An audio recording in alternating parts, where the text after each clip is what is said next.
new Professor Ruqayya Shalabi, the Dean of the College. So please join me in welcoming Dr. Ruqayya because we have people from outside so they don't know Dr. Ruqayya Shalabi. في ناس من بره مش عارفين حضرتك فحابين نرحب بحضرتك. Professor Makka Al-Banna, the Vice Dean for Research. And we also have, please, Dr. Hayam, because they can't see you here, Dr. Hayam Zahed, Vice Dean for Student Affairs. And in a minute, we also had with us Professor Maya Helmi, but she had to leave. Allow me to speak in Arabic for a few seconds. Yes, and then I will translate, I promise. Okay.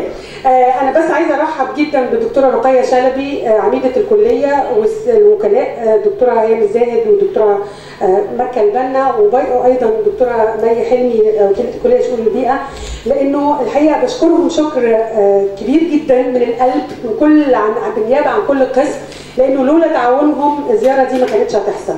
I'm thanking the Dean and the Vice Deans for their support because without their help this visit wouldn't have happened.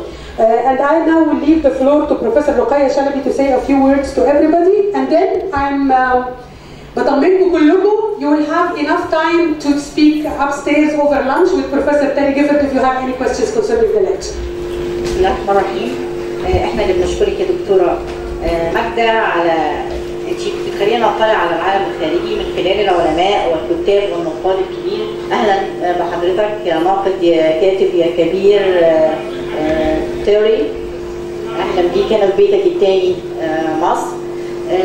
شرفتنا وان شاء الله باذن الله تبقى متواجد معانا على طول سنويا لو تقدري تعملي له دعوه سنويه بحيث ان هو يبقى متواجد ويبقى فيه استفاده منه مش للكليه عندنا بس لا وللمجتمعات الخارجيه كمان للكليات اللي تحب تتواصل معانا من خلاله. واحنا عندنا استعداد ان هو لو في طلاب هناك بره عنده يجيبهم ويبقى في تواصل وتبادل طلابي مشترك. علاوه على ان لو في ابحاث مشتركه مفيش مانع ماجستير دكتوراه يبقى هو على الاشراف، دي حاجات شرف للكليه.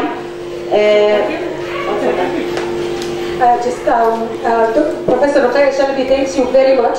You are such a prominent figure, and she has read your CV and she knows that you are a poet and a writer in eco-criticism, and she knows how important the guest we have is. So she's hoping that this will not be your last visit to our campus, and that we will have a chance to benefit from you. She says annually. So, and she also asks you if there is a possibility for future collaboration. Would you bring also your students to our campus? Would you like to answer this? Yes, just yes. Okay. And supervise research. احنا نتمنى طبعا هو يشوف الكليه وكل جمال الكليه ببناتها وبيكم. انا بشكركم انتوا كمان عشان كنتوا حريصين على انكم تحضروا وتتواصلوا مع دكتوره ماجده وتجيبوا بعض كده وتجمعوا بعض حبايب سواء طلبه سواء طلبه ماجستير ودكتوراه. يعني ان كنتوا تكونوا حريصين على انه في ضيف عندنا وتكونوا متواصلين معاه، دي حاجه في حد ذاتها تحسب بيكم. بتسيبوا اشغالكم، بتسيبوا بيوتكم، بتسيبوا محاضراتكم وتكونوا حاضرين هنا. انا بهنيكي يا دكتوره ماجده على الطلبه بتوعك وان هم حريصين ان هم يحضروا المناسبات اللي زي كده، والاساتذه كمان سايبين كل اهتماماتهم وحاضرين المحاضره الرائعه دي في وجود الكاتب الكبير والناقد تيوري. هنعوض المحاضرات على اي الاحوال يا جماعه. Professor Shalabi thanks the staff for being keen on attending this and compensating their lectures later on because this is a unique experience and unique chance. اللي انا كنت بقوله switching to Arabic again انه انا عارفه كويس قوي ان الاداره حاليا يعني مهتمه جدا جدا بمساله التصنيف الدولي، النشر الدولي. فانا حقيقه حبيت ان الدكتوره رقية شلبي والدكتوره مكه، لانه ده الاهتمام الاكبر الشغل الشاغل بتاع الدكتوره مكه مساله التصنيف والنشر الدولي، وحبيت ان الدكتوره هيام برضو تكون موجوده لانه بروفيسور تيري جيفورد was into one of the classrooms، دخل كلاس من الكلاسز بتاعه الاندر جراديويت، والطلبه وقتها كان مع الدكتوره مروه حنفي، والطلبه طلعوا بانيشيتيف، طلعوا بفكره ان هم ازاي هيهتموا ببيئه الكليه وبنظافتها وكذا، وهو شجعهم كتير على هذا الموضوع. فالحقيقه انا سعيده جدا ان حضراتكم معانا النهارده، ولو في اي حد عنده كومنت من حضراتكم يحب يقوله او يعني او بروفيسور تيري جيفورد if you would like to say a final comment. Thank you. Thank you very much. طيب هنطلع احنا we're almost done, so I invite everybody for lunch, but the Professor Terry has one word to close the session. عايز يقول كلمة، اتفضل. So just to say again, Magda, how grateful I am to have the opportunity to try and be useful here in my old age, in my retirement, to finally feel that I'm of some use and some help to people, and I hope I have been to people here. And also to say thank you very much for the hospitality and the wonderful reception that you've given myself and Jill here, for which we're very grateful. And as ever, from the beginning, I've been very impressed with the enthusiasm and the quality of the work and the ambition of the department here internationally. It really has been tremendously impressive, as this audience shows. Thank you very much. Allow me to translate this. This is very important. دكتور تيري جيفورد بيشكرنا كلنا على حفاوة الاستقبال، وبيقول ان هو سعيد جدا انه في السن ده هو سعيد ان هو يكون يعني بيقدم خدمات لناس في اماكن اخرى من العالم، وان هو يقدر بالرغم من ان هو على المعاش لكن يقدر ياخد بايدين ناس ثانيه ويساعدهم ان هم ينشروا ابحاثهم ويشتغلوا. وبيقول برضو ان هو مبهور بجوده التعليم في قسم اللغه الانجليزيه يا جماعه. عايزين حد ترانسليت بس كان لازم اترجم الحته دي. وانا الحقيقه فخوره بكل الزملاء والزميلات، وسعيده جدا ان الدكتوره رقيه شلبي والدكتوره مكه البنا والدكتوره ايام الزايد معانا النهارده. وبدعوكم جميعا بقى لغداء مصري فول وطعميه. I'm inviting everybody now to lunch upstairs. So thank you very much. So I actually was not going to give you any introduction because you are at home now. So, but welcome again to our series of lectures with Professor Terry Gifford, because I don't see any new faces. Everybody has been introduced to you. So we can simply proceed because the clock is ticking and Professor Gifford is leaving very soon. So let's go ahead. Okay, thank you. Okay, yes, I hadn't realised we were just starting. Okay, so this title, I mean, you know that I've defended eco-criticism as having a certain urgency now that we recognise that we have changed our environment to such an extent that we're living through the consequences of climate change. Okay, so that we can all take that, and I've said that the shorthand for that is the Anthropocene in previous lectures. And I'm now using the term,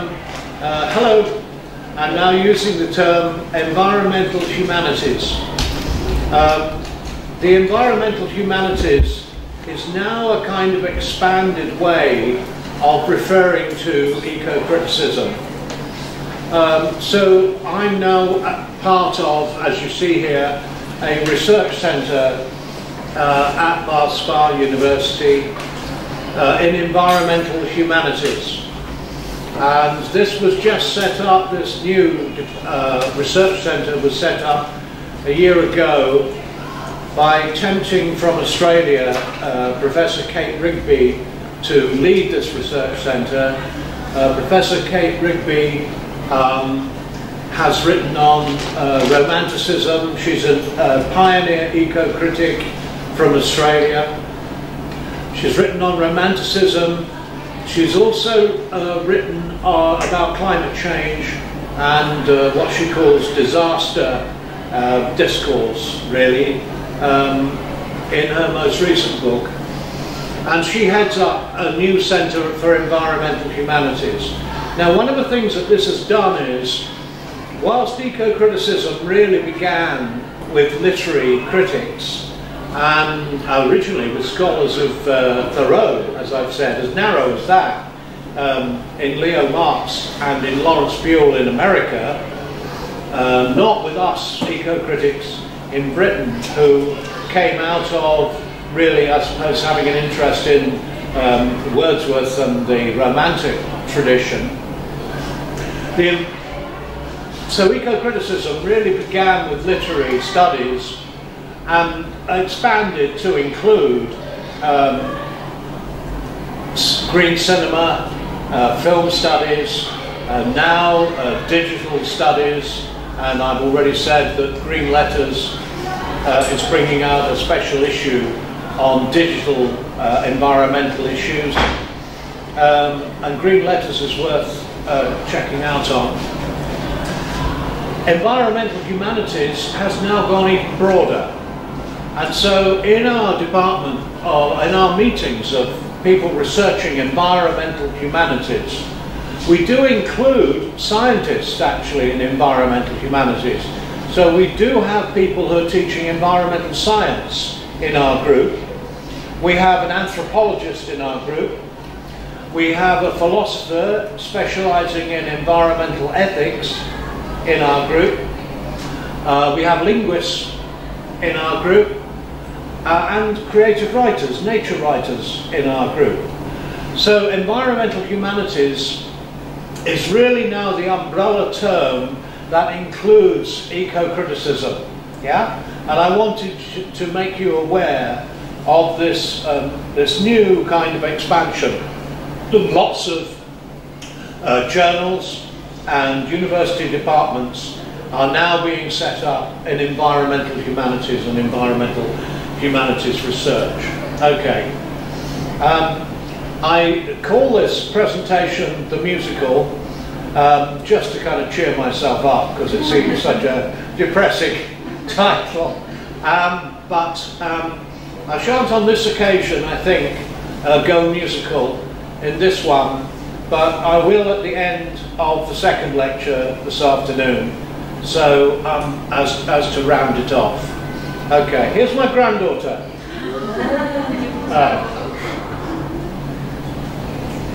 She's 6 years old, and here she is. I thought this would appeal to you.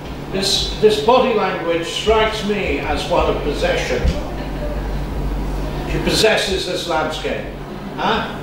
She owns this landscape. Yeah? My goodness me, she's going to go out and kick it to bits. She's going to go mountain biking, hiking, rock climbing. There's no stopping her. Yeah. And this is the landscape that her father has brought her to, my son, because this is the landscape in which he grew up.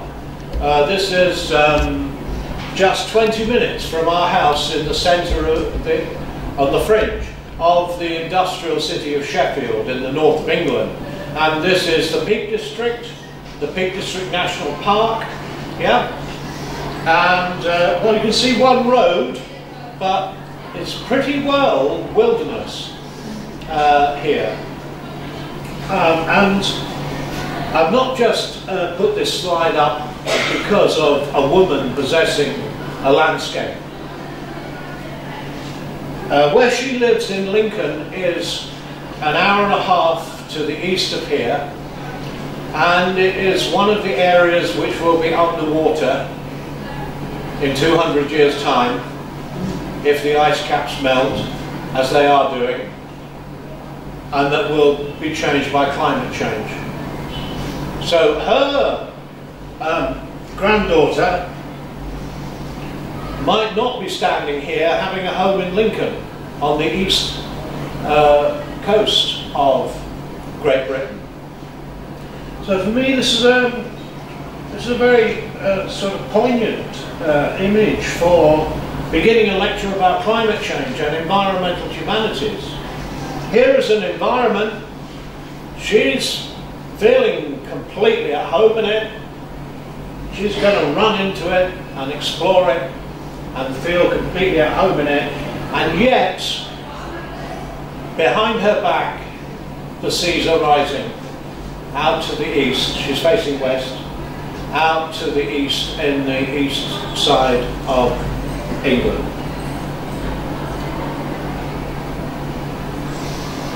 Well, I suppose this lecture is going back to asking what is eco-criticism for, I suppose, really. And you should have a clear idea of my answer to that by now, I think. And also, what are the new possibilities for new research within this new interdisciplinary mixing of environmental humanities? And very interesting collaborations are taking place in our research centre now as a result of bringing together that interdisciplinary grouping. And so I am writing about Ted Hughes's belief that poetry is a form of healing, a potential for healing our relationship with our environment through a kind of magic of poetry.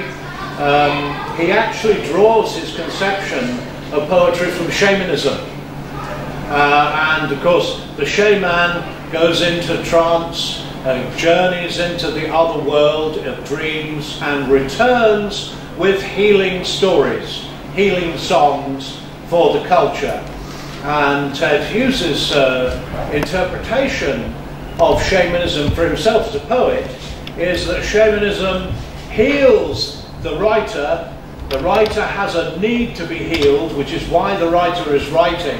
Yeah, the writer has the compulsion to heal a wound by exploring the wound in poetry, and also writing poetry for a cultural audience that needs healing, needs bringing back closer to nature, and in his writing for children, this is quite explicit in the stories that he's designed in The Iron Man and The Iron Woman, which are specifically designed to bring children back into an environmental awareness. Yeah. So, I learn about shamanism in my research centre for environmental humanities from my anthropologist colleague, who has actually had a practical healing from a shaman in the field in Namibia, where she does her research every summer for 20 years. So we have these very interesting kind of dialogues, and this has informed an essay that I've published in the Ted Hughes Society Journal about Ted Hughes's poetic shamanism. Yeah? And that's just an example of new research, new directions for research that comes out of an environmental humanities focus. And of course, our university at Spa is very famous for its creative writing department.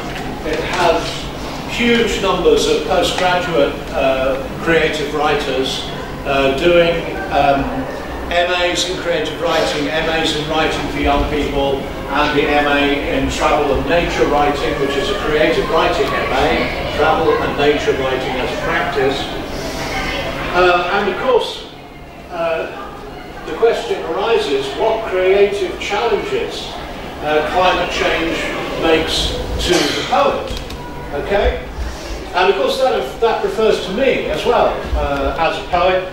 By the way, there are only 3 copies of my books of poems left. If anyone is still in dire need of one, I can relieve you of that wound for 150 later on. I don't want to take 3 copies back, by the way. That would be very sad. So, yes, and I will answer this question directly with a poem later on in this presentation. Well, here we are. This is just really a recap of an earlier lecture, isn't it? You are familiar with this. How did we get here in the Anthropocene? We're in the business of asking that question by rereading texts and by deconstructing texts to reveal attitudes towards nature or the countryside or what we now call the environment, and representations of human relationships with and within our home. Yeah? So I'm not excluding, of course, love relationships that happen in the Forest of Arden, as well as engagements with environment in the Forest of Arden. And indeed, the engagements with the environment in the Forest of Arden make people more mature and ready for marriage. at the end of those plays I've been suggesting before. So here now I name the subcategories of eco-criticism that you're familiar with. Those dealing with tensions of class and power are under a heading called environmental justice. By the way, most of these subheadings now have a reader of their own.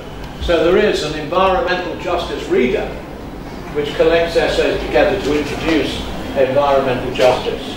And ecofeminism, post-colonial environmentalism you're familiar with, Graham Huggan and Helen Tippett's book I've already mentioned.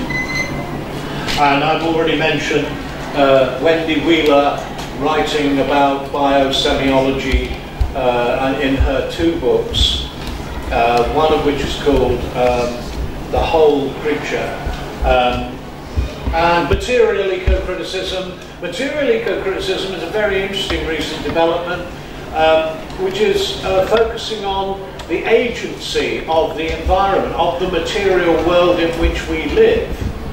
So this is very much based on the work of Jane Bennett. Vibrant Matter is the title of her book. You know this? Yeah. My master's thesis. Yeah. And that's a very interesting development. Sir Paul Opperman is the editor of an introduction to material eco-criticism. Opperman, she's from Turkey, and her colleague is from Italy, Cirinella Irinello. If you're interested in these details, I'll give them to you later on. And of course, historic concerns about environmental disasters and novels that deal with environmental disasters, poetry that deals with environmental disasters, is Toxic Discourse, so named by Lawrence Buell in his book Writing for an Endangered World. So you're familiar with all this sort of stuff, aren't you? Here, if I had more time, I would read one of my first poems, and in fact the title poem of my first collection, called The Stone Spiral, which deals with environmental discourse, and you will find it in the selected poems which I've left in the library. So you can follow this up yourself very easily here in the department. Okay? So one of the ways in which we got here is to trace the history of British nature writing. You may not be aware of American nature writing is very well known and was the early study of eco-criticism, the early subject of eco-critical essays and books. Scott Slovik's Seeking Awareness through environmental texts. But there is a tradition of prose and poetry of nature writing in the UK. I began with the Bitterwithy. You remember the Bitterwithy, a pre-literate folk song which features the willow tree and hooks that series of questions of religious nature around the willow tree. So there is a long, long tradition of pre-literate nature writing of a kind. I'd call that nature writing. It ends with the willow tree at the end of that long and tortuous narrative in that song. And of course, the Canterbury Tales is full of nature writing and presences of nature, as is Sir Gawain and the Green Knight. So we're taking a long tradition, a long view here of nature writing. This is not just something recent, although it has a recent resurgence, as you will see. Early modern and Renaissance poets sought a model for writing about nature in the European pastoral tradition. Well, again, you're familiar with that, aren't you? The European pastoral tradition has provided a model that was pursued by writers from the Renaissance onwards. And of course, the Renaissance scholars had read the originals of Virgil's eclogues in Latin in their grammar schools. Yeah? And of course, Latin was taught in grammar schools in the UK almost entirely up to, let's say, the Second World War. So there's a long tradition of of particularly public school education, the education of the elite in the UK, hadn't actually been engaging with pastoral texts in the original Latin. Yes, okay, 18th century, I've just taken one example of an 18th century text here. And then, of course, the Romantic poets sought to make a personal connection with nature by both direct experience of it and discovering it in themselves.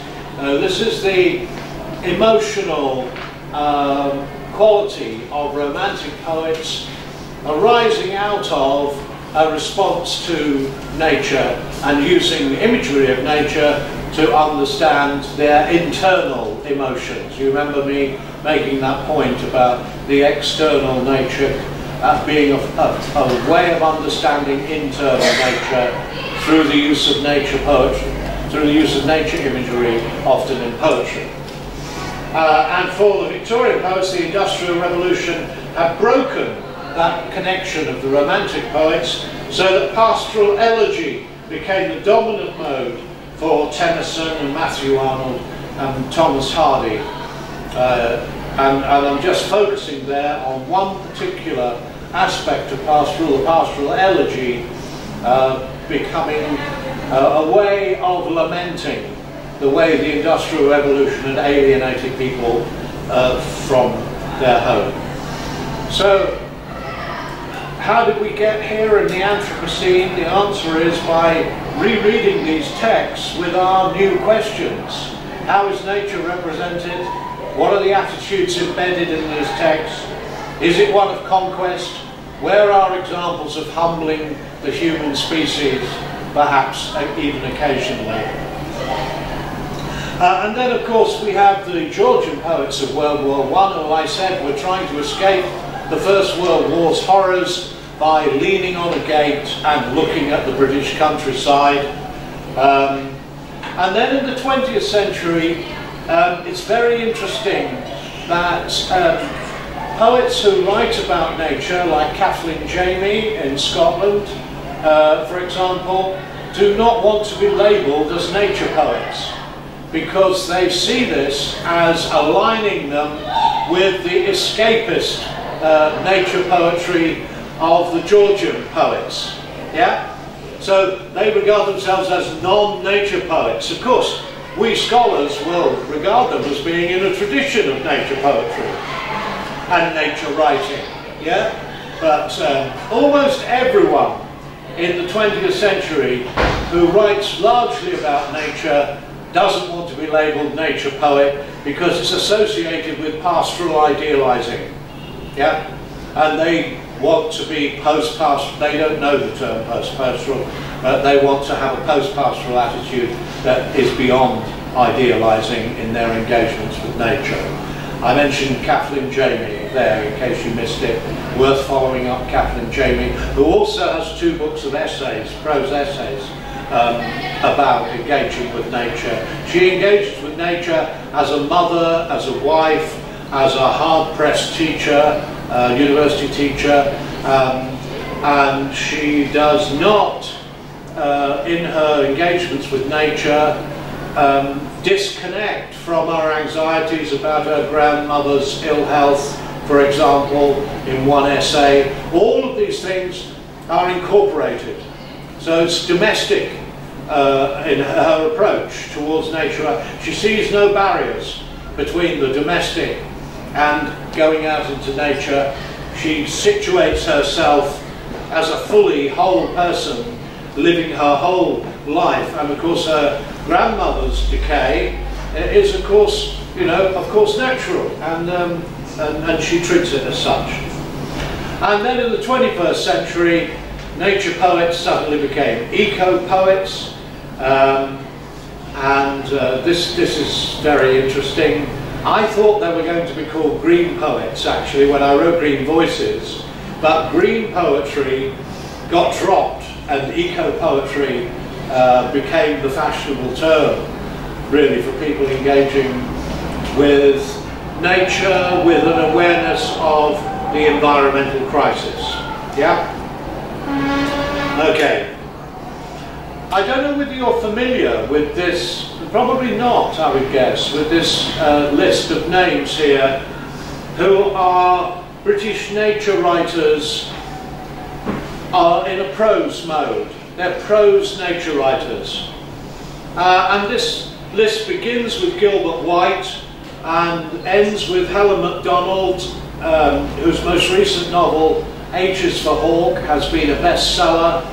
She coped with the grief of her father's death by training a goshawk in her home and taking it out to hunt.